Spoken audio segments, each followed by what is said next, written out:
صحيح البخاري لو أنصفوه لما خط إلا بماء الذهب به قام ميزان دين الرسول ودانا به العجم بعد العرب.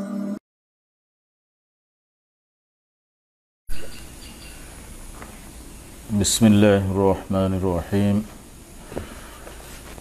الحمد لله رب العالمين والصلاة والسلام على رسوله محمد وعلى آله وأصحابه أجمعين أما بعد. बुखारी शरीफ किताबुल मगाजी हदीस 4088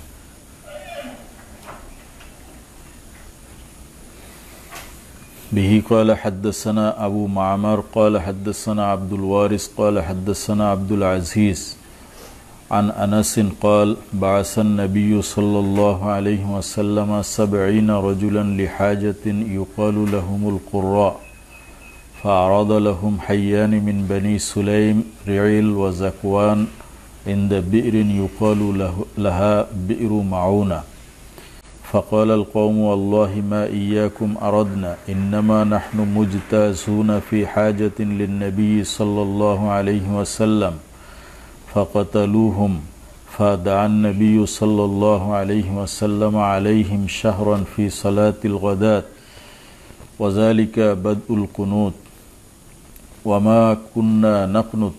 قال عبد العزيز وسأل رجل أنسا عن القنوت أبعد الركوع أم عند فراغ من القراءة قال لا بل عند فراغ من القراءة.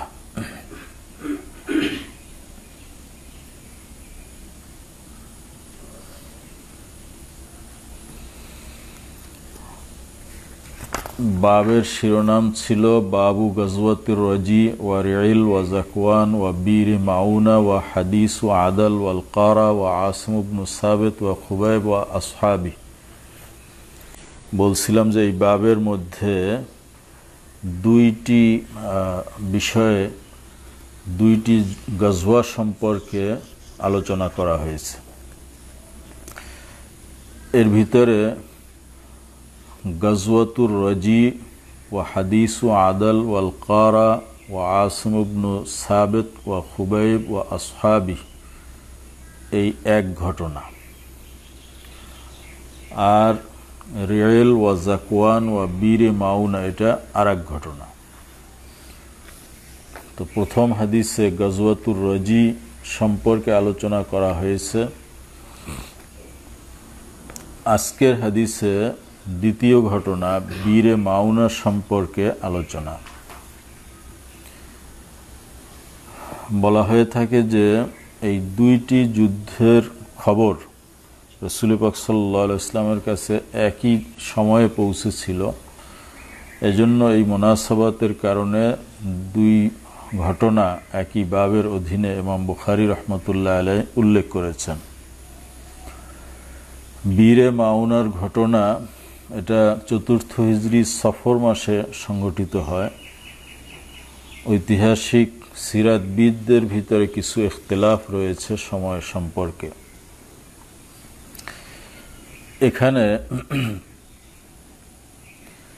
রিইল, জাকওয়ান এবং উসাইয়া এই তিন গোত্রের সাথে এই যুদ্ধটি সংঘটিত হয়। এই তিন গোত্রের কিছু লোক তারা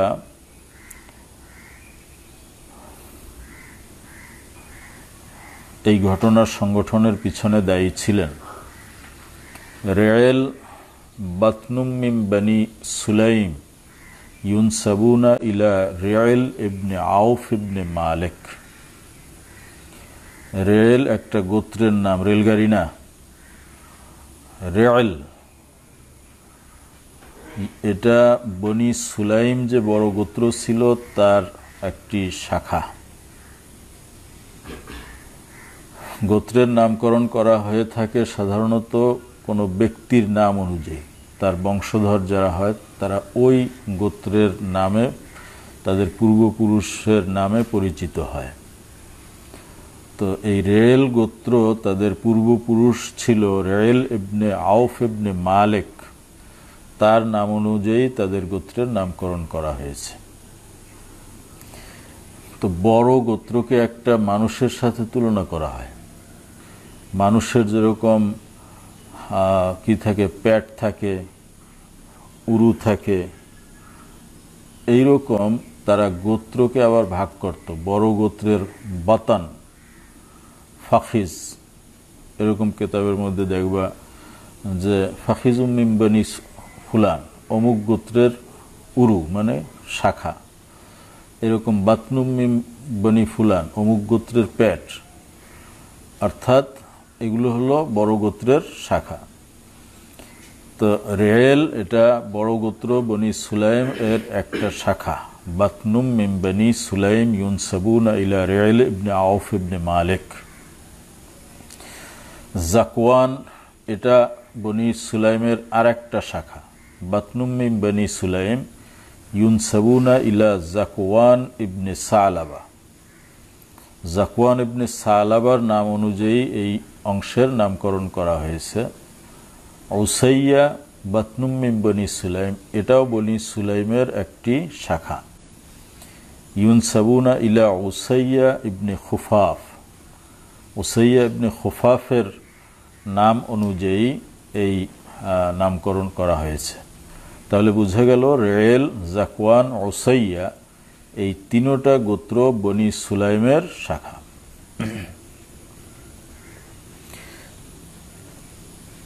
তবে এখানে হাদিসের ভিতরে বনি লেহিয়ানের কথাও বলা হয়েছে, কিন্তু বনি লেহিয়ান এর ঘটনা এটা বীরে মাউনের সাথে সংশ্লিষ্ট না, এটা গজওয়ায়ে রজিয়ের সাথে সংশ্লিষ্ট। বনি লেহিয়ান এর যুবকরা যে মুসলমানদেরকে হত্যা করছিল গজওয়ায়ে রজি এর মধ্যে, বীরে মাউনায় তাদের কোনো অংশগ্রহণ নেই। অতএব যেসব রেওয়ায়েতে বনি লেহিয়ানের কথা বলা হয়েছে সেটা ওয়াহাম হয়েছে রাবির। ঘটনা হলো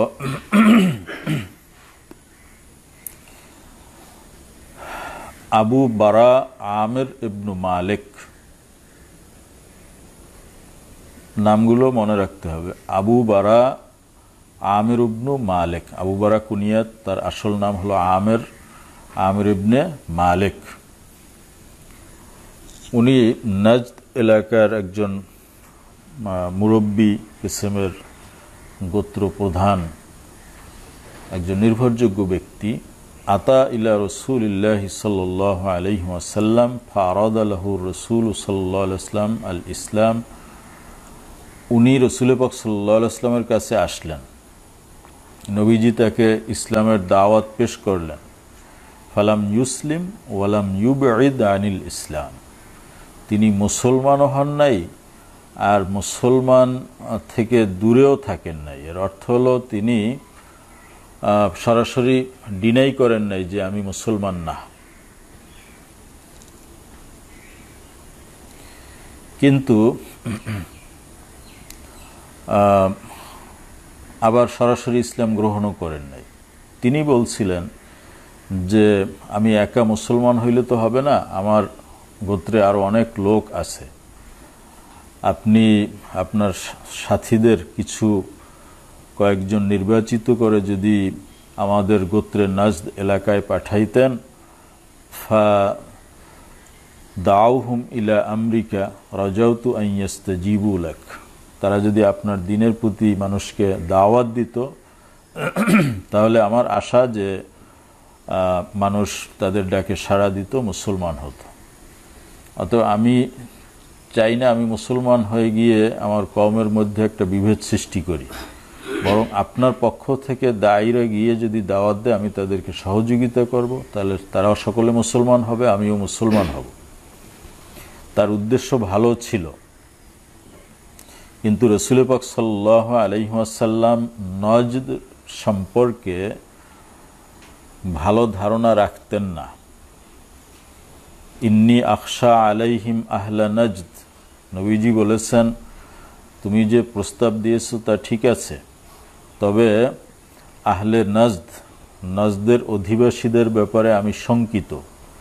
তারা আমাদের সাথে কি ব্যবহার করে, প্রতারণা করে কিনা, এ ব্যাপারে আমি শঙ্কিত। তখন ওই আবু বারা, তিনি গোত্রের নেতা ছিলেন, তিনি বলেন আনা লাহুম জারুন, আমি তাদের আশ্রয় দেব। আপনার পক্ষ থেকে সাহাবীরা দায়ী আমাদের এলাকায় গেলে আমি তাদেরকে আশ্রয় দেব, তাদেরকে কেউ কোনো ক্ষতি করবে না। فبعث رسول الله صلى الله عليه وسلم 70 رجلا من أصحابه, তখন রাসূল পাক সাল্লাল্লাহু আলাইহি ওয়াসাল্লাম সাহাবীদের ভিতরে বাছাই করা 70 জন সাহাবীকে প্রেরণ করলেন। রাসূল পাক সাল্লাল্লাহু আলাইহি ওয়াসাল্লামের জামানায় এই সাহাবী 70 জন, এরা কুররা নামে পরিচিত ছিল, কারি। তাদের কাজ ছিল তারা মসজিদে নববীতে কোরআন শরীফ পড়ত, মানুষকে কোরআন শিক্ষা দিত, ইবাদত বন্দিগি করত। দিনের বেলায় তারা কাষ্ঠ সংগ্রহ করত এবং এইগুলো রাসূল পাক সাল্লাল্লাহু আলাইহি ওয়াসাল্লামের আজওয়াজে মুতাহহারাত, যে হুজুরের স্ত্রীরা ছিলেন, তাদের ঘরে পৌঁছে দিত রান্নাবান্নার জন্য। লাকড়ি দরকার, তারা জঙ্গল থেকে কাঠ সংগ্রহ করে এটা দিত। আর কিছু কাঠ তারা বাজারে বিক্রি করত। এতে যে পয়সা হতো সেই পয়সা দিয়ে আহলে সুফা যারা থাকতো মসজিদে, তাদের খাবারের ব্যবস্থা করত। এই ছিল দিনের কাজ। আর রাতের বেলা সারা রাত্র দাঁড়িয়ে তারা ইবাদত বন্দিগি করত। এই গ্রুপটাকে কুররা বলা হতো। তো এই কুররাদেরকে নির্বাচন করে 70 জন নবীজি পাঠিয়ে দিলেন। আম্মার আলাইহিম মুনজির ইবনে আমর আল বদরি আল আকাবি, বিশিষ্ট সাহাবী হযরত মুনজির ইবনে আমর, যিনি বদরি সাহাবী ছিলেন এবং আকাবার শপথেও অংশগ্রহণ করেছিলেন, অর্থাৎ মুতাকাদ্দিমিন, প্রথম যুগের সাহাবীদের অন্তর্গত ছিলেন। তাকে এই কাফেলার সরদার করা হলো। সাহাবাদের এই কাফেলা যখন বীরে মাউনায় গিয়ে পৌঁছল, বীরে মাউনা ওয়াকিয়াতুন বাইনা মক্কা ওয়া উসফান, মক্কা এবং উসফান একটা জায়গা, আমরা তো কোনো জায়গায় চিনি না, তো যার কারণে খালি শুনতে হইবে। এগুলোর ম্যাপ মানচিত্র আছে, এগুলো দেখলে পরে বোঝা যাবে জায়গাটা কোন জায়গায়। তো মক্কা এবং উসফান এর মাঝখানে এই বীরে মাউনা একটা কূপ ছিল, ওই এলাকাকে বীরে মাউনা এলাকা বলা হতো। তো বীরে মাউনায় যখন কাফেলা পৌঁছল, রাসূল পাক সাল্লাল্লাহু আলাইহি ওয়াসাল্লাম এই কাফেলার কাছে একটা চিঠি দিয়েছিলেন যে কাফেলার যে সরদার, সে হলো ওই যে ব্যক্তি রাসূল পাক সাল্লাল্লাহু আলাইহি ওয়াসাল্লামের কাছে এসেছিল, নবীজি তাকে ইসলামের দাওয়াত দিয়েছিলেন, আবু বারা আমির ইবনে মালিক, তার ভাতিজা, তার নাম হলো আমির ইবনে তুফাইল। তো সেই আমির ইবনে তুফাইলকে দেওয়ার জন্য নবীজি একটা চিঠি পাঠিয়ে দিয়েছিলেন। তো কাফেলার সরদার বীরে মাউনায় গিয়ে হযরত হারাম ইবনে মিলহান, যিনি হযরত আনাস ইবনে মালিকের মামা হতেন, উম্মে সুলাইম বিনতে হারাম ইবনে মিলহান, উম্মে সুলাইম বিনতে মিলহান, আর এই হলো হারাম ইবনে মিলহান, অর্থাৎ উম্মে সুলাইম হলো আনাসের মা, তার ভাই হলো হারাম, অর্থাৎ আনাসের মামা। আনাস রাদিয়াল্লাহু তাআলা আনহুর মামা হারাম ইবনে মিলহানকে কাফেলার সর্দার বললেন যে এই চিঠিটা নিয়ে তুমি কাফেলার এই যে গোত্রের সর্দার আমির ইবনে তুফাইল আবু বারা আমির ইবনে মালিকের ভাতিজা তার কাছে গিয়ে পৌঁছে দাও। এই ঘটনাগুলো আমরা মানে নাম মনে না থাকার কারণে অনেক সময় পরে ঠিকমতো বলতে পারি না। তো তারিখ বা সিরাতের ক্ষেত্রে এই নামগুলো মনে রাখাটা গুরুত্বপূর্ণ, জায়গার নাম, ব্যক্তির নাম, এটা হলো গুরুত্বপূর্ণ। তো ওই হারাম ইবনে মিলহান আরো দুইজন দিয়ে দেওয়া হয়েছিল, এক হলো কাব ইবনে মুনজির, আর একজন হলেন মুনজির ইবনে মুহাম্মদ। তো এই দুইজন, আর চিঠি দেওয়া হলো হারাম ইবনে মিলহানের কাছে। হারাম ইবনে মিলহান সেখানে গিয়ে তার সাথীদেরকে বললেন যে তোমরা বাইরে থাকো, যদি অবস্থা ভালো হয় তাহলে তোমরা আসবে, আর যদি অবস্থা খারাপ হয়, আমাকে তারা মেরে ফেলে, তাহলে তোমরা এই সংবাদ বাকি যারা আছে তাদেরকে দিবে, তারা বীরে মাউনে অবস্থান করতেছে। আর এই তিনজনকে পাঠানো হয়েছে যে তোমরা গিয়ে সংবাদ বলো, এই চিঠি পৌঁছে দাও। তো হারাম ইবনে মিলহান ভিতরে গেলেন। ভিতরে যাওয়ার পরে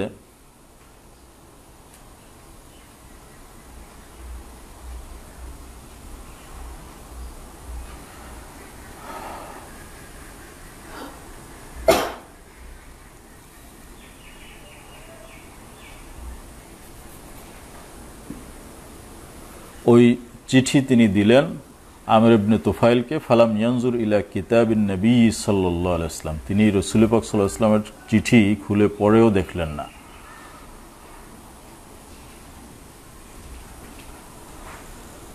বুখারী শরীফ মেইন কিতাব যদি কারো কাছে থাকে, এটা হলো বুখারী সানি দ্বিতীয় খণ্ড 586 পৃষ্ঠা।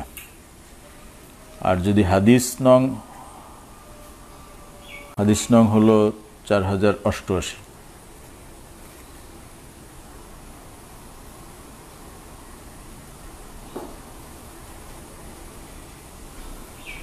নেটের সমস্যা হচ্ছে, আমরা আশা করি অল্প দিনের ভিতরে নেটের সমস্যা সমাধান হয়ে যাবে।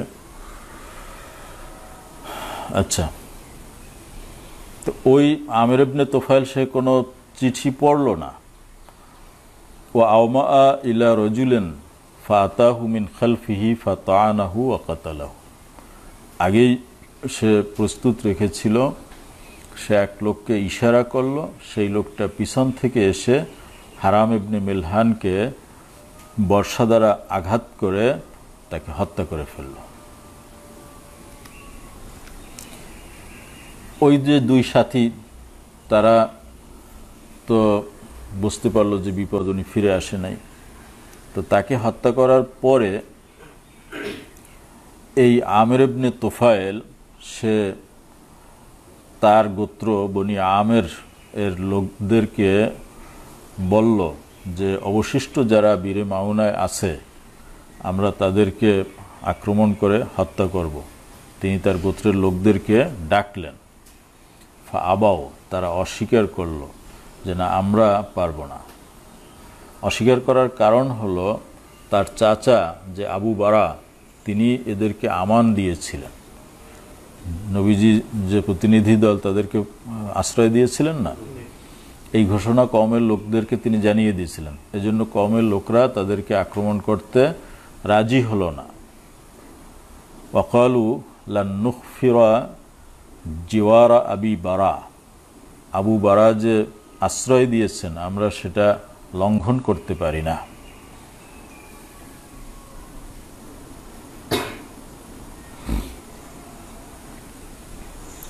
ফাস্তানফারা আলাইহিম কবাইলা মিন বনি সুলাইম রিয়লান ওয়া যাকওয়ানা ওয়া উসাইয়া। অগত্যা সে নিজের কওমের থেকে যখন সাড়া পাইল না, পার্শ্ববর্তী বনি সুলাইম গোত্রে গিয়ে এই মুসলমানদের আক্রমণ করার জন্য উদ্বুদ্ধ করল। তখন এই বনি সুলাইমের শাখা রেল, জাকওয়ান এবং উসাইয়া এই 3 শাখা থেকে কিছু লোক তারা আসলো। এসে মুসলমানরা তো বীরে মাউনার কাছে ছিল, তাদেরকে ঘেরাও করে ফেলল এবং তাদের সাথে যুদ্ধ করার জন্য তারা প্রস্তুতি নিল। মুসলমানরা তখন বলল, ওয়াল্লাহি মা ইয়াকুম আরাদনা ওয়া ইন্নামা নাহনু মুজতাজুনা ফি হাজাতিন নবী সাল্লাল্লাহু আলাইহি ওয়াসাল্লাম। আল্লাহর কসম করে আমরা বলতেছি, আমরা এই উদ্দেশ্যে আসি নাই, অর্থাৎ তোমাদের সাথে যুদ্ধ মারামারি করার জন্য আমরা আসি নাই। বলা হয়েছে যে তারাই দাওয়াত দিয়েছিলেন। আর একটা উদ্দেশ্য বলা হয়েছে যে তারা রাসূল পাক সাল্লাল্লাহু আলাইহি ওয়াসাল্লামের কাছে কিছু সাহায্য চেয়েছিলেন। এই জন্য নবীজি 70 জন সাহাবীকে পাঠিয়েছিলেন। এই গোত্রের সাথে নবীজির একটা মৈত্রী চুক্তি ছিল, সেই মর্মে তাদের সাহায্যের জন্য এই সাহাবীদেরকে পাঠিয়েছিলেন।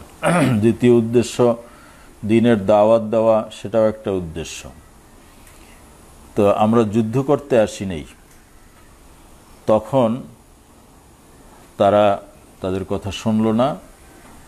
তারা এই 70 জন সাহাবী যারা সেখানে ছিলেন তাদেরকে হত্যা করলেন।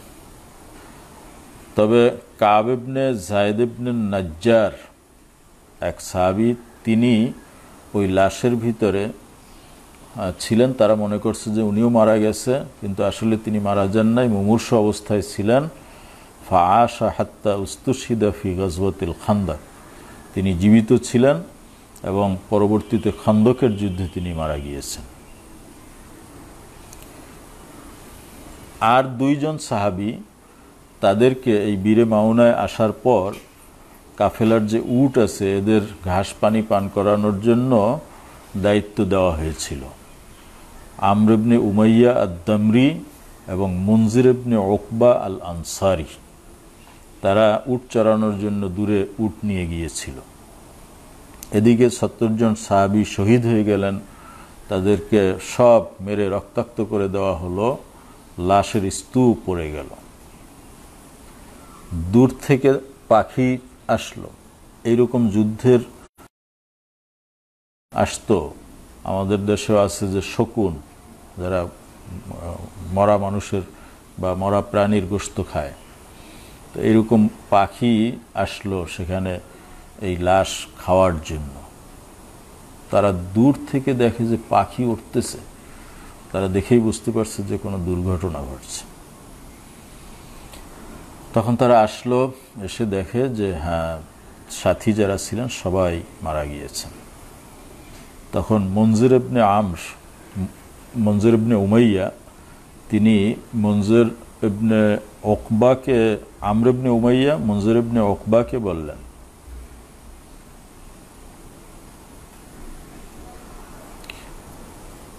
মুনজির বললেন আমরকে, মা তারা, তোমার মত কি, এখন আমাদের কি করা উচিত?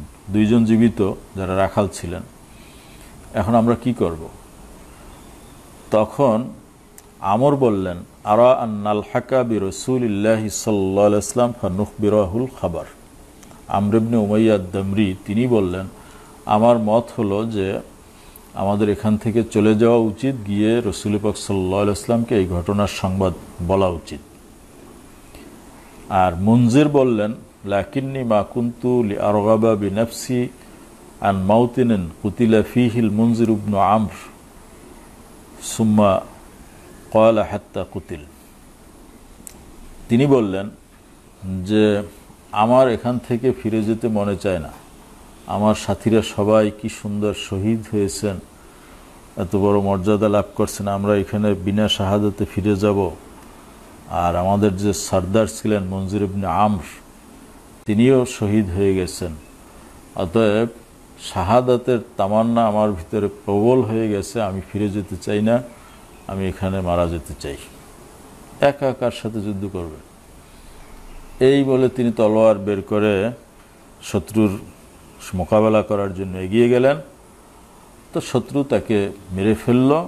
তবে শত্রু তাকে মেরে ফেলার আগে 2 জন কাফেরকে তিনি হত্যা করেছিলেন, এরপরে তিনি মারা গিয়েছেন। বাকি আমর ইবনে উমাইয়া আদ-দামরি তাকে গ্রেফতার করে তারা নিয়ে গেল। পরে যখন তারা জানতে পারলো যে এই আমর ইবনে উমাইয়া আদ-দামরি তিনি মুদার গোত্রের লোক, তখন ওই সর্দার আমির ইবনে তুফাইল তিনি তাকে নিয়ে গেলেন এবং মাথার সামনে থেকে চুল কেটে দিলেন এবং তাকে আজাদ করে দিলেন। তিনি বললেন যে আমার মা কসম করছিলেন যে একটা গোলাম আজাদ করবেন, তো সেই মায়ের কসম পুরা করার জন্য আমি তোমাকে আজাদ করে দিলাম। আজাদ করে, গোলাম আজাদ করে দিলে সামনের মাথার চুল কেটে দেওয়া হতো, মানুষ বুঝতে পারত যে তাকে আজাদ করা হয়েছে। নতুবা মানুষ তো সন্দেহ করবে যে তুমি তো অমুকের গোলাম, তুমি এখানে আসলা কিভাবে? আসছে, আমাকে আজাদ করে দিছে, প্রমাণ হলো এই যে মাথার চুল কাটা, তো তাকে আজাদ করে দেওয়া হলো।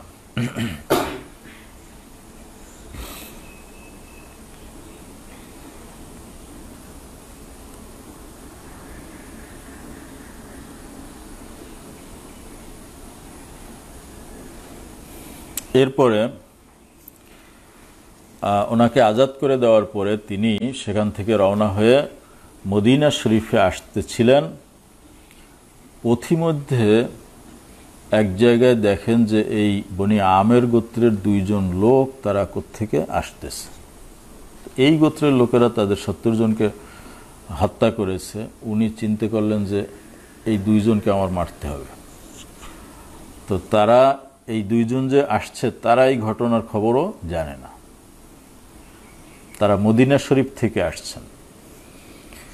তো পথিমধ্যে এই ঘটনা যখন ঘটল, ওনারা জানে না, এক জায়গায় বিশ্রামের জন্য গাছের নিচে বসলেন। যখন দুইজন ঘুমিয়ে পড়লেন, তখন এই সাহাবী তিনি মনে করলেন যে অন্তত তাদের গোত্রের দুইজনকে তো আমার হত্যা করার সুযোগ আসছে। তিনি দুইজনকে হত্যা করলেন। হত্যা করে এরপরে ওখান থেকে মদিনা শরীফে এসে রসুল পাক সাল্লাল্লাহু আলাইহি ওয়াসাল্লামকে খবর শোনাইল। রসুল পাক সাল্লাল্লাহু আলাইহি ওয়াসাল্লাম পুরো ঘটনা শোনার পরে বললেন যে দেখো, এই যে দুই লোককে তুমি হত্যা করলা, এই গোত্রের লোকদেরকে আমি আমান দিয়েছি এবং তাদের সাথে আমার মুআহাদা চুক্তি রয়েছে। অতএব চুক্তিবদ্ধ কওমকে, গোত্রের কোনো মানুষকে হত্যা করা যাবে না। তোমার এই হত্যাটা ভুল হয়েছে। তো যেহেতু তুমি জানতা না যে আমি তাদেরকে আশ্রয় দিছি, এই গোত্রের সাথে মুআহাদার কথা তোমার জানা ছিল না, এজন্য আমরা রাষ্ট্রের পক্ষ থেকে এই হত্যার ক্ষতিপূরণ ওই কওমের কাছে পৌঁছে দেব। এই ক্ষতিপূরণ দিয়াত এটা কে দেবে? এই ইসলামী রাষ্ট্র, মদিনা রাষ্ট্রের সমস্ত সদস্যরাই দেবে। এটা একটা ভুল হত্যা হয়েছে। তো রাসূল পাক সাল্লাল্লাহু আলাইহি ওয়াসাল্লাম এই হত্যার যে দিয়াত, এই দিয়াত বা চাঁদা সংগ্রহ করার জন্য তিনি বিভিন্ন সাহাবীদের কাছ থেকে এটা গ্রহণ করেছিলেন এবং নিজে বনু নজির গোত্রে গিয়েছিলেন এই চাঁদা সংগ্রহ করার জন্য। কিন্তু বনু নজির তারা রাসূল পাক সাল্লাল্লাহু আলাইহি ওয়াসাল্লামকে গাদ্দারি করে হত্যা করতে চেয়েছিল। তারা বলল যে হুজুর, আপনি এত কষ্ট করে আসলেন কেন? খবর দিলেই তো আমরা চাঁদা পৌঁছে দিতাম। তো আসছেন, বসেন, বিশ্রাম করেন, নাস্তা পানির আয়োজন করতেছি আমরা, আপনি এখানে বিশ্রাম নেন, আমরা টাকা উঠাই দিতেছি। কি টাকা উঠাইবে? তারা এক লোককে পাঠাইছে যে উপর থেকে একটা বড় পাথর নবীজির মাথার উপরে ফেলে তাকে হত্যা করে দেওয়া হবে। তো জিবরাইল নবীজিকে বললেন যে আল্লাহ হুকুম করেছেন আপনি এখন এই মুহূর্তে এখান থেকে উঠে মদিনা চলে যান। নবীজি কাউকে কিছু না বলে সেখান থেকে উঠে সোজা মদিনা শরীফে চলে আসলেন। আবু বকর, ওমর রাদিয়াল্লাহু তাআলা আনহু তারা ছিলেন। তারা মনে করছেন হুজুর কোনো কাজায় হাজাতের জন্য গেছেন, ফিরে আসবেন। হুজুর আর ফিরে আসেন না। খুঁজতে খুঁজতে তারা মদিনায় আসলেন। আসার পরে নবীজি বললেন ঘটনা এই। তো এদিকে তারা বুঝতে পারলো যে আমরা যে ষড়যন্ত্র করছি এটা তো নবীজি জেনে গেছেন, এর শাস্তি কি? এর শাস্তি তো অনেক বড় কঠিন। তো সেই প্রেক্ষিতে পরবর্তীতে এই বনু নজিরের যে যুদ্ধ হয়েছিল এর ঘটনা হলো এই।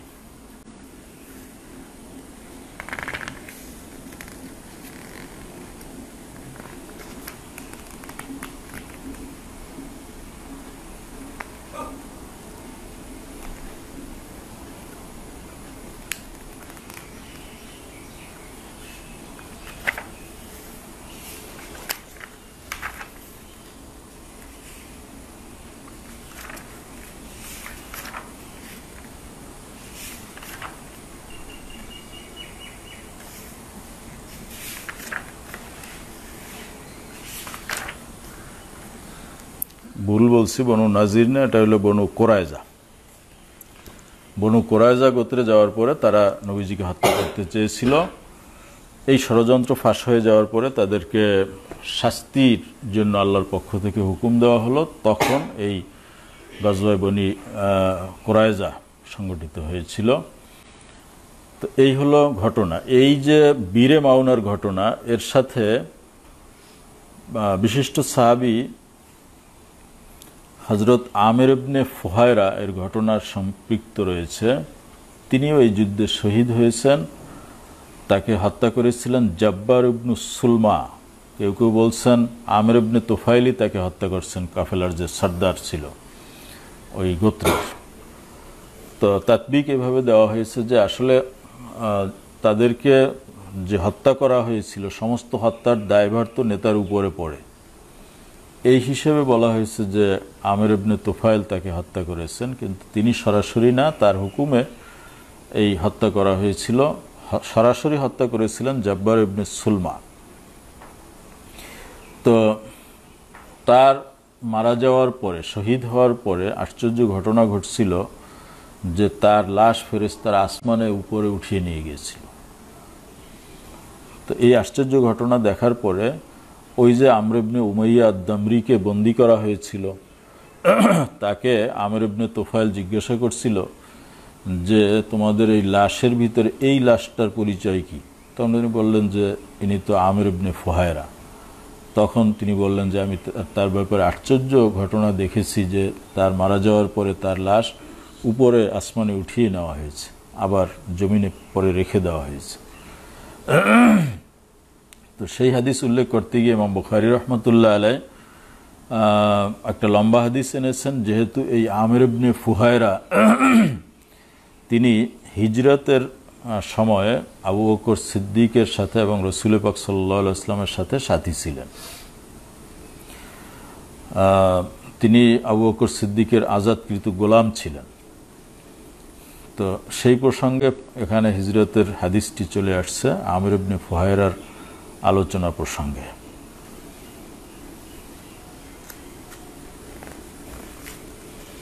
এদিকে আবু বারা আমির ইবনে মালিক, যিনি রাসূল পাক সাল্লাল্লাহু আলাইহি ওয়াসাল্লামের কাছে গিয়েছিলেন এবং মুসলমানদেরকে আমান দিয়েছিলেন, এত কিছু ঘটনা ঘটে গেছে, তার কি ভূমিকা ছিল? বলছেন যে এটা খুব অল্প সময়ের মধ্যে ঘটে গেছে। তিনি এই ঘটনা জানতেন না। পরে যখন জানছেন যে মুসলমানদেরকে তার ভাতিজা এরকম সব মুসলমানদেরকে হত্যা করেছে, তিনি অত্যন্ত দুঃখিত হলেন এবং পেরেশান হলেন যে কি হয়ে গেল, আমি এদেরকে আশ্রয় দিলাম, এদেরকে সে হত্যা করলো। এই দুশ্চিন্তায় সে মারা গেছে। খুব বয়োবৃদ্ধ মুরব্বী ছিলেন। এই দুশ্চিন্তায় তিনি মৃত্যুবরণ করেছেন।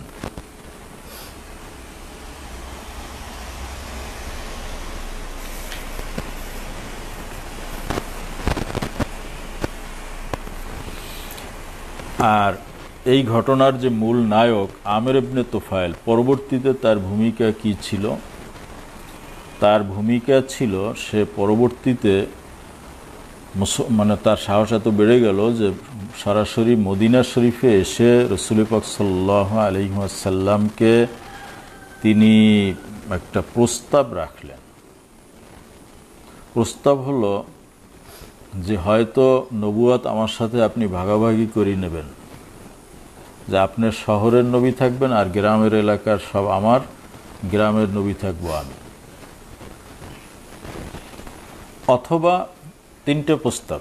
দ্বিতীয় প্রস্তাব হলো যে আপনি যতদিন জীবিত আছেন আপনি নবী থাকেন, কিন্তু আপনি মারা গেলে পরে আমি নবী হব, এটা আপনি লিখে দিয়ে যান। আর এই দুই প্রস্তাব যদি না মানেন, তৃতীয় প্রস্তাব হলো আমি আরবের বিভিন্ন গোত্র থেকে হাজার হাজার সৈন্য সংগ্রহ করে মদিনায় আক্রমণ করে আপনাদেরকে নেস্তনাবুদ করে দেব। নবীজি বললেন যে তোমার কোনো প্রস্তাব গ্রহণযোগ্য না। তুমি যে আমার পরে নবী হবা, তুমি আমার পরে বেঁচে থাকবে, এর কোনো গ্যারান্টি আছে? ওই যে মদিনা শরীফে আসলো, এরকম দাম্ভিক প্রস্তাব রাখলো, পরে তার কানের গোড়ার থেকে এইখানে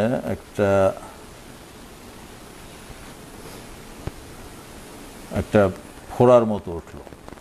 এটা তাউন ছিল ওই সময়ের করোনা ভাইরাস আর কি। তো এটা মহামারী রোগ ছিল, এটা উটের হইত। উটে এই কানের কাছ থেকে এরকম ফোড়ার মতো হইতো, উট মারা যাইত।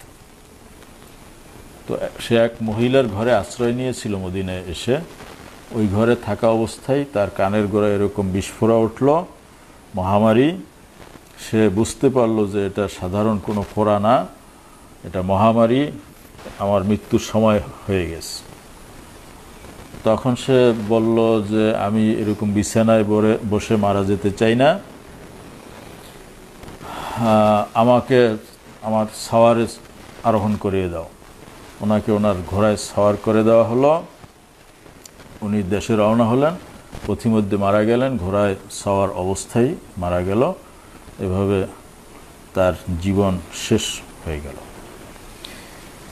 রাসূল পাক সাল্লাল্লাহু আলাইহি ওয়াসাল্লামের একেবারে হাতের গোনা বাছাই করা সাহাবী ছিলেন এই 70 জন। একেবারে ইসলামের প্রথম দিকে প্রশিক্ষণ প্রাপ্ত সাহাবী ছিলেন তারা। এই জন্য রাসূল পাক সাল্লাল্লাহু আলাইহি ওয়াসাল্লাম এত কষ্ট পেলেন। তিনি এই কাফেরদের বিরুদ্ধে তিনি দীর্ঘ 1 মাস পর্যন্ত ফজরের নামাজে কুনুতে নাজলা পড়লেন এবং তাদেরকে বদদোয়া করলেন।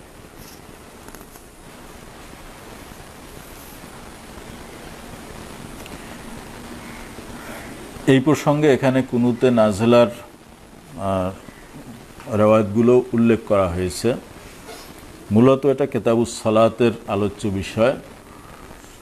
তো এখানে আমরা সংক্ষেপে একটু বলবো, সেটা হলো কুনুত হলো 3 প্রকার। কুনুত কয় প্রকার? 3 প্রকার। একটা হলো কুনুতুল বিত্র, যেটা বেতেরের নামাজের ভিতরে আমরা কুনুত পড়ে থাকি। দ্বিতীয় হলো কুনুতে নাজেলা, অর্থাৎ কোনো অঘটন বিপদ এর মুহূর্তে এই কুনুতটা পড়া হয়। আর তৃতীয় হলো কুনুতে রাতে, বা এটা সর্বাবস্থায় ফজরের নামাজের মধ্যে পড়া হয়। তো এই 3 কুনুতের হুকুম আহকাম এর ব্যাপারে সাহাবায়ে কেরামের ভিতরে ইখতিলাফ ছিল, যার কারণে পরবর্তী আইম্মায়ে মুস্তাহিদিন মাযহাবের ওলামায়ে কেরাম তাদের ভিতরে ইখতিলাফ রয়ে গেছে। কুনুতে নাজেলা, যেটা বিপদকালীন কুনুত, এ সম্পর্কে ইমাম আবু হানিফা রাহমাতুল্লাহ আলাইহির 2টি কওল আছে। প্রথম কওল হলো ফিল ফজরে ফির রাকাতিস সানিয়া, এই কুনুত ফজরের নামাজের 2য় রাকাতে পড়তে হবে। আরেকটি রওয়ায়াত আছে যে না, শুধু ফজর না, যেই সমস্ত নামাজে পড়া হয়, জোরে কেরাত পড়া হয়, বিপদকালীন সময়ে এই সব নামাজে কুনুত পড়া যাবে। এটা হলো কুনুতে নাজিলা। ইমাম শাফি রহমতুল্লাহ আলাইহির মত হলো যে জোরে আস্তে সব নামাজে, অর্থাৎ 5 ওয়াক্ত নামাজেই এই কুনুতে নাজিলা পড়া যাবে। দ্বিতীয় কুনুত কুনুতে রাতেবা যেটা ফজরের নামাজে পড়া হয়, তো ইমাম শাফি এবং ইমাম মালিক রহমতুল্লাহ আলাইহির মতে এই কুনুতে রাতেবা এটা সাবেত আছে, অর্থাৎ ফজরের নামাজে সারা বছর এই কুনুত পড়া যাবে। তবে দুইজনের ভিতরে ইখতিলাফ হয়েছে যে ইমাম শাফি রহমতুল্লাহ আলাইহি বলেছেন এই কুনুতে রাতেবা ফজরের নামাজের কুনুত এটা সুন্নত, আর ইমাম মালিক রহমতুল্লাহ আলাইহি তিনি বলেছেন এটা মুস্তাহাব। আর ইমাম আবু হানিফা এবং ইমাম আহমদ ওনাদের মতে কুনুতে রাতেবা অর্থাৎ ফজরের নামাজে সারা বছর কুনুত পড়া এটা সাবেত নেই। তৃতীয় কুনুত, কুনুত ফিল বিত্র, এ ব্যাপারে ইমাম আবু হানিফা এবং ইমাম আহমদ রহমতুল্লাহ আলাইহির মুখতার কওল এবং ইমাম শাফি রহমতুল্লাহ আলাইহির এক রেওয়ায়েত যে সারা বছর বেতের নামাজে কুনুত পড়তে হবে। দ্বিতীয় মত ইমাম মালিক রহমতুল্লাহ আলাইহির মত, তিনি বলছেন যে না, বেতেরের নামাজে কুনুত শুধু রমজান মাসে পড়তে হবে। তৃতীয় মত ইমাম শাফি রহমতুল্লাহ আলাইহির আসল মাযহাব এবং ইমাম আহমদ রহমতুল্লাহ আলাইহির এক রেওয়ায়েত যে 16ই রমজান থেকে রমজানের শেষ পর্যন্ত অর্থাৎ নিসফে সানি, রমজানের শেষ অর্ধেকে বেতেরের নামাজে কুনুত পড়তে হবে। এরপরে আবার ইখতিলাফ হয়েছে যে কুনুত এটা কি রুকুর আগে পড়বে না রুকুর পরে পড়বে। ইমাম আবু হানিফা এবং ইমাম মালিক রহমতুল্লাহ আলাইহির মতে কবলার রুকু, রুকুর আগে অর্থাৎ কুনুত পড়ার পরে রুকুতে যাবে। আর ইমাম শাফি এবং ইমাম আহমদ রহমতুল্লাহ আলাইহির মতে বাদার রুকু, অর্থাৎ রুকু থেকে সামি আল্লাহু লিমান হামিদা বলে দাঁড়িয়ে তারপরে কুনুত পড়বে। এই গেল কুনুত সম্পর্কে কুনুতের প্রকারভেদ এবং এ সম্পর্কে মাযহাবের উলামায়ে কিরামের ইখতিলাফ। মূলত সাহাবায়ে কিরাম থেকে বিভিন্ন রকমের আমল প্রচলিত থাকার কারণে এই ইখতিলাফটা হয়েছে।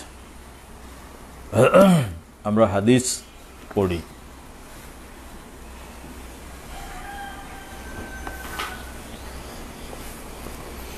বিহি ক্বালা হাদাসানা আবু মা'মার ক্বালা হাদাসানা আব্দুল ওয়ারিস ক্বালা হাদাসানা আব্দুল আজিজ আন আনাসিন ক্বাল বা'সান নবিয়্যু সাল্লাল্লাহু আলাইহি ওয়াসাল্লাম 70 রাজুলান, রাসূল পাক সাল্লাল্লাহু আলাইহি ওয়াসাল্লাম 70 জন ব্যক্তিকে প্রেরণ করলেন লিহাজাতিন, কোনো প্রয়োজনে, ইউকালু লাহুমুল কুররা, তাদেরকে কুররা বলা হতো, ফাআরাদা লাহুম হাইয়ান মিন বনি সুলাইম রিইলুন ওয়া জাকওয়ান, তখন তাদের সামনে পড়ল, মুখামুখি হলো বনি সুলাইমের দুই শাখা রেল এবং জাকওয়ান, ইন্দা বিইরিন, একটি কূপের নিকট, ইউকালু লাহা বিরু মাউনা, যেটাকে বীরে মাউনা বলা হয়। ফাকাল আল কওমু, তখন মুসলমান কওম তারা বললেন, ওয়াল্লাহি মা ইয়াকুম আরাদনা, আল্লাহর কসম আমরা তোমাদেরকে লক্ষ্য করে অর্থাৎ তোমাদের সাথে যুদ্ধ করার উদ্দেশ্যে আসি নাই, ইন্নামা নাহনু মুজতাজুনা ফি হাজাতিন লিন-নবী সাল্লাল্লাহু আলাইহি ওয়াসাল্লাম, মুজতাজুন আই যাহিবুনা ইলা হাজাতিন লিন-নবী সাল্লাল্লাহু আলাইহি ওয়াসাল্লাম, আমরা রাসূল পাক সাল্লাল্লাহু আলাইহি ওয়াসাল্লামের একটি প্রয়োজন পূর্ণ করার জন্য যাচ্ছি। ফাকাতালুহুম, এরপরে তারা তাদেরকে হত্যা করল। ফাদান নবী সাল্লাল্লাহু আলাইহি ওয়াসাল্লাম আলাইহিম শাহরান ফি সালাতিল গাদাত, এরপরে রাসূল পাক সাল্লাল্লাহু আলাইহি ওয়াসাল্লাম তাদের বিরুদ্ধে 1 মাস পর্যন্ত ফজরের নামাজে কুনুত পড়লেন। ওয়াজালিকা বাদউল কুনুত, এটাই ছিল প্রথম কুনুতে নাজেলা। ওয়ামা কুন্না নাকনুতু, এর আগে আমরা এই কুনুতে নাজেলা পড়তাম না। ক্বালা আব্দুল আজিজ ওয়া সাআলা রাজুলুন আনাসান আনিল কুনুতে, এক ব্যক্তি আনাস রাদিয়াল্লাহু তাআলা আনহু রাবি, ওনাকে জিজ্ঞাসা করলেন কুনুত সম্পর্কে। বাদার রুকুয়ে আও ইনদা ফারাগিম মিনাল কিরাআতে, যে এই কুনুত এটা কখন পড়বে, রুকুর পরে নাকি কিরাত শেষ করে রুকুর আগে। ক্বালা লা বাল ইনদা ফারাগিম মিনাল কিরাআতে। আনাস রাদিয়াল্লাহু তাআলা আনহু বলেন যে না, কিরাত শেষ করে, রুকুর পরে না। বিহি ক্বালা হাদাসানা মুসলিমুন ক্বালা হাদাসানা হিশামুন ক্বালা হাদাসানা কাতাদাতু আন আনাসিন ক্বালা কানাতা রাসূলুল্লাহি সাল্লাল্লাহু আলাইহি ওয়াসাল্লাম শাহরান বা'দা রুকুই ইয়াদউ আলা আহইয়াইম মিনাল আরব। বিহি ক্বালা হাদাসানি আব্দুল আলা ইবনু হাম্মাদ ক্বালা হাদাসানা ইয়াজিদ ইবনু জুরাই ক্বালা হাদাসানা সাঈদ আন কাতাদাতা আন আনাস ইবনে মালিক আন্না রি'লান ওয়া যাকওয়ানা ওয়া উসাইয়াতা ওয়া বনি লিহয়ান। আনাস রাদিয়াল্লাহু তাআলা আনহু বলেন, রেল, জাকওয়ান, উসাইয়া, বনি লিহয়ান এই চারটি গোত্র ইস্তামাদ্দু রাসূলুল্লাহ সাল্লাল্লাহু আলাইহি ওয়াসাল্লাম আলা আদুবিন, রাসূল পাক সাল্লাল্লাহু আলাইহি ওয়াসাল্লামের কাছে তাদের শত্রুদের বিরুদ্ধে সহযোগিতার জন্য আহ্বান করলেন, দরখাস্ত করলেন। ফা আমাদ্দাহুম বিসাবঈনা মিনাল আনসার, তখন রাসূল পাক সাল্লাল্লাহু আলাইহি ওয়াসাল্লাম 70 জন আনসার সাহাবী দিয়ে তাদেরকে সাহায্য করলেন। কুন্না নুসাম্মিহিমুল কুররা ফি জামানিহিম, সেই যুগে আমরা তাদেরকে কুররা বলে নামকরণ করতাম। কানু ইয়াহতাতিবুনা বিন নাহার, দিনের বেলা তারা কাষ্ঠ সংগ্রহ করতেন। ওয়া ইউসাল্লুনা বিল লাইল, আর রাতের বেলা তারা নামাজ পড়তেন। হাত্তা কানু বিবীরে মাউনা, এই কাফেলা যখন বীরে মাউনায় পৌঁছল, কতালুহুম, ওই গোত্রের লোকেরা তাদের হত্যা করলো। ও গাদারু বিহিম, তাদের সাথে গাদ্দারি করলো। ফা বালাগান নবিয়্যা সাল্লাল্লাহু আলাইহি ওয়াসাল্লাম, নবীজির কাছে সংবাদ পৌঁছল। ফা কানাতা শাহরান ইয়াদউ ফি সুবহি আলা আহইয়াইম মিন আহইয়াইল আরব, রাসূল পাক সাল্লাল্লাহু আলাইহি ওয়াসাল্লাম ফজরের নামাজে তাদের জন্য বদদোয়া করতেন, কুনুত পড়তেন আরবের কিছু গোত্রের জন্য। সেই গোত্রগুলো কি? আলা রেল ওয়া জাকওয়ান ওয়া উসাইয়া ওয়া বনি লিহয়ান। বলছি যে এটা ওয়াহাম হয়েছে রাবির, বনি লিহয়ান এই ঘটনার সাথে সংশ্লিষ্ট নয়। ক্বালা আনাসুন ফা ক্বারানা ফীহিম কুরআনান, এবং এই ঘটনার প্রেক্ষিতে আল্লাহ রাব্বুল আলামিনের পক্ষ থেকে কোরআনের আয়াতও নাজিল হয়েছিল, যে ওই সাহাবায়ে কেরামদের সম্পর্কে যারা ওখানে শহীদ হয়েছেন। পরবর্তীতে এই আয়াত মানসুখ হয়ে গেছে। তো যেই সাহাবীরা এই আয়াত পেয়েছিলেন তারা পড়ছেন, পরে মানসুখ হয়ে গেছেন, তো তারা বর্ণনা করছেন যে আমরা এই আয়াত পড়েছি, কিন্তু পরে এটা মানসুখ হয়ে গেছে। সুম্মা ইন্না যালিকা রুফিয়া আই নুসিখা, পরবর্তীতে এই আয়াত নস্খ হয়ে গেছে। আয়াতটা এরকম ছিল, বাল্লিগু আন্না কওমানা ইন্না কদ লাকিনা রব্বানা ফারাদিয়া আন্না ওয়া আরদানা, এরকম আয়াত এখন কোরআন শরীফের মধ্যে নাই, কিন্তু এটা কোরআন শরীফের আয়াত ছিল। যে ওই সাহাবায়ে কেরাম তারা বলেছিলেন, বাল্লিগু আন্না কওমানা, আমাদের ব্যাপারে আল্লাহ আমাদের কওমকে আপনি সংবাদ পৌঁছে দিন। ইন্না কদ লাকিনা রব্বানা, যে আমরা আমাদের রবের সাক্ষাৎ লাভ করেছি। ফারাদিয়া আন্না, তিনি আমাদের উপরে সন্তুষ্ট হয়েছেন। ও আরদানা, এবং আমাদেরকে সন্তুষ্ট করেছেন। ওয়ান কাতাদাতা আন আনাস ইবনে মালিক হাদাসাহু আন্না নবিয়াল্লাহি সাল্লাল্লাহু আলাইহি ওয়াসাল্লাম কানাতা শাহরান ফি সালাতিস সুবহ ইয়াদউ আলা আহইয়াইম মিন আহইয়াইল আরব আলা রি'ল ওয়া জাকওয়ান ওয়া উসাইয়া ওয়া বনি লিহয়ান। زاد خليفة حدثنا ابن زريع قال حدثنا سعيد عن قتادة قال حدثنا أنس أن أولئك 70 من الأنصار قتلوا ببئر معونة قرآنا كتابا نحوه. به قال حدثنا موسى بن إسماعيل قال حدثنا همام عن إسحاق ابن عبد الله بن أبي طلحة قال حدثني أنس أن النبي صلى الله عليه وسلم بعث خاله رسول পাক সাল্লাল্লাহু আলাইহি আনাস রাদিয়াল্লাহু তাআলা আনহু riwayat, তিনি বলেন যে রাসূল পাক সাল্লাল্লাহু আলাইহি ওয়াসাল্লাম তার মামা হারামকে পাঠিয়েছিলেন, হারাম ইবনে মিলহানকে, আখুনলি উম্মে সুলাইম, যিনি উম্মে সুলাইমের ভাই ছিলেন। এই হারাম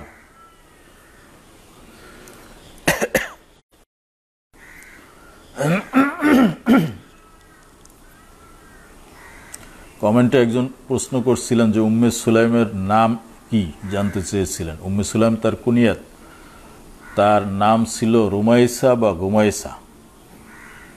আচ্ছা,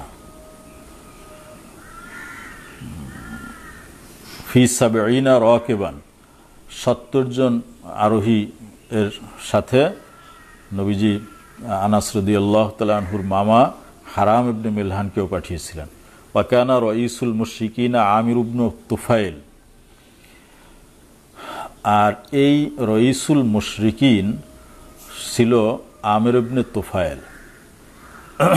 তিনি একটা কাজ করেছেন, কিন্তু এটা করছেন পরে, কিন্তু এখানে যেভাবে তারতিব বলা হচ্ছে তাতে মানে ঘটনা আকপিস হয়ে যাচ্ছে। তো সে কি কাজ করেছে? কাজ করেছে খাইয়ারা বাইনা সালাসি খিসাল, নবীজিকে তিনটির অপশন দিয়েছেন, তিনটি প্রস্তাব এর থেকে কোনো একটা গ্রহণ করার অপশন দিয়েছেন। ফাকালা, সে বলেছে ইয়াকুনুলাকা আহলুস সাহাল ওয়ালি আহলুল মাদার, যে আপনি হবেন গ্রামের নবী, আমি হব শহরের নবী, অথবা আপনি শহরের নবী হবেন, আমি গ্রামের নবী হব। আও আকুনা খলিফাতাক, অথবা আমি আপনার মৃত্যুর পরে আপনার খলিফা হব।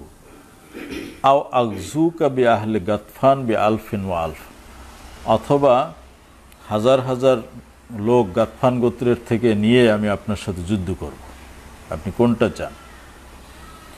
তো এখানে জবাব আর বলা হয় নাই। ফাতুইনা আমিরুন ফি বাইতে উম্মে ফুলান, এক মহিলার ঘরে তিনি আশ্রয় নিয়েছিলেন মদিনায় এসে এই প্রস্তাব যখন রাখছিলেন। তো সেই মহিলার ঘরে বসে তিনি মহামারীগ্রস্ত হলেন। তুইনা আসাবাহু আত্তাউন ফাকালা, তখন সে বলল গুদ্দাতুন কা গুদ্দাতিল বাঈর, উটের যেরকম ফোড়া হয় আমারও সেরকম হয়েছে। অর্থাৎ আসাবানি গুদ্দাতুন কা গুদ্দাতিল বাঈর ফি বাইতে ইমরাআতিন, এক মহিলার ঘরে। মহিলার নাম ছিল সালুল মিন আলে ফুলান, অমুক গোত্রের। ইতুনি বি ফারাসি, আমি ঘরে বসে মারা যাইতে চাই না, আমার ঘোড়া নিয়ে আসো। তো ঘোড়ার পিঠে সওয়ার হলেন। ফামাতা আলা জহরে ফারাসি, তো ঘোড়ার পিঠে সওয়ার হয়ে তিনি মারা গেলেন। তো তিনি যদি ওখানে মারা যেয়ে থাকেন, তাহলে নবীজি যে 70 জন লোক পাঠিয়েছিলেন, এরপরে তারা চিঠি নিয়ে গেল, এরপরে হারামকে হত্যা করা হলো, এটা তো আমেরের সামনেই করা হয়েছে। তাহলে সে যদি আগে মারা যায় তাহলে এই ঘটনা হইল কীভাবে? অতএব মাঝখানে যে ঘটনাটা বলছে সেটা মূলত এই ঘটনার পরে। এটাকে বালাগাতের পরিভাষায় ইস্তেতরাদ বলা হয়। ইস্তেতরাদ হলো যে একটা প্রসঙ্গে আলোচনা চলতেছে, মাঝখানে মুতারেজা হিসেবে আর একটা প্রসঙ্গে আলোচনা করে আবার আগের আলোচনায় চলে যাওয়া। তো এখানেও এই 3 প্রস্তাব রাখার যে ঘটনাটা বলা হয়েছে এটা ইস্তেতরাদান বলা হয়েছে। মূলত এখানে বীরে মাউনার 70 জন যে সাহাবী গিয়েছিলেন সেই ঘটনার আলোচনা চলতেছে। মাঝখানে যে ইস্তেতরাদান ঘটনাটা বলা হয়েছে সেটা এই বীরে মাউনার ঘটনার পরের ঘটনা, কিন্তু এখানে যেভাবে বলা হয়েছে তাতে ইশতেবা তৈরি হয়ে যায়, এবার বুঝতে সমস্যা হয়ে যায়। তো সে মারা গেল। ফান্তালাকা হারামুন আখু উম্মি সুলাইম, এখন মনে হয় যেন ওই ব্যক্তি মারা যাওয়ার পরে হারাম উম্মি সুলাইমের যে ভাই তিনি রওনা হলেন, ঘটনা এরকম না। এখানে ফামাতা ফান্তালাকা এর উপরে এটা আতফ হয় নাই, বরং ওই যে আগে এবারত গেছে বাসা খালাহু আখুনলি উম্মি সুলাইম, এর উপরে আতফ হয়েছে, ওই বাসার উপরে আতফ হয়েছে ফান্তালাকা। নবীজি যখন 70 জনের কাফেলায় হারামকে পাঠাইলেন, ফান্তালাকা হারামুন, তখন হারাম সে রওনা হলেন। মাঝখান থেকে এই ঘটনা কিন্তু মুতারেজা এবং সেটা এই মূল ঘটনার পরে ঘটছে। ফান্তালাকা হারামুন আখু উম্মি সুলাইম, অতএব উম্মি সুলাইমের ভাই হারাম তিনি চললেন, ওয়াহুয়া রজুলুন আরজ, তিনি ছিলেন ল্যাংরা মানে খোড়া, পায়ে ডিস্টার্ব, ওয়া রজুলুন মিন বনি ফুলান, এবং তার সাথে অমুক গোত্রের আর এক ব্যক্তি ছিল। এখানে ওয়াহাম হয়েছে, ইমাম বুখারীর এখানে ওয়াহাম হয়েছে। আসলে এই যে হারাম ইবনে মিলহান আনাস রাদিয়াল্লাহু তাআলা আনহুর মামা, কোনো রেওয়ায়াত থেকে সাবেত নাই যে তিনি ল্যাংরা ছিলেন, মানে পায়ে ডিস্টার্ব ছিল তার, তিনি সুস্থ মানুষ ছিলেন। অতএব এখানে ইবারাতের ভিতরে কলব হয়েছে, মাকলুব হয়ে গেছে।